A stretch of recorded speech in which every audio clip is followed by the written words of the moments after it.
code to discipline the mayors of the highly urban cities under the office of Sir, the president? mahirap, sir. Mahirap talaga, sir, because una, matatakot talaga ang mayor. Especially dito sa Maynila. Puro sindikato dito. Kasali na ang pulis, sundalo, kriminal. Ang problema dito sa Maynila, sir, hindi mo malaman kung sino ang kalaban mo. Baka sabihin mo lang kriminal, sindikato, hindi mo alam pati pulis. Mga pulis, alam nila yan. Ito mga pulis nandito. Mga pulis, alam nila yan. Na may mga tao sila na ganun. Ang problema, hindi nila basta-basta mapaalis. Siguro, isolate nila yan. Assign nila ng duty na medyo mapalayo. But they can only do so much.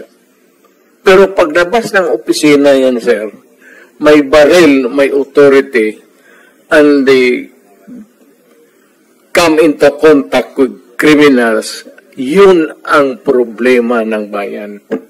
Mr. President, did we use the disciplinary power or authority of the office of the president over these highly urbanized city local government officials during your term as 6 years? Did you use it? Mahirap, sir, yung kung mayor. Yes, mayor.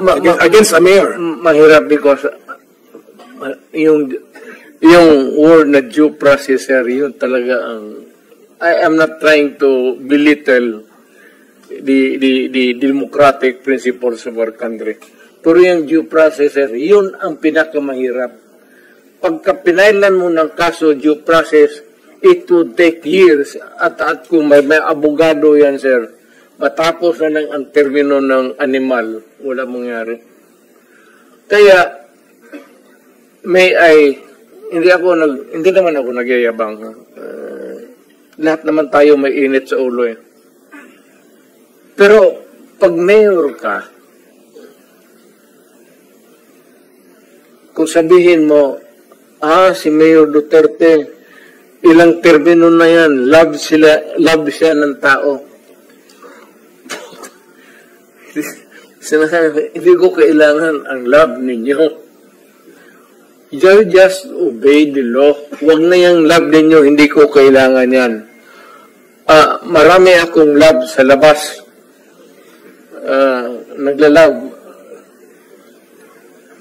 Ang problema dito, sir, is when you are a mayor, dito lang tayo sa mayor, pag hindi takot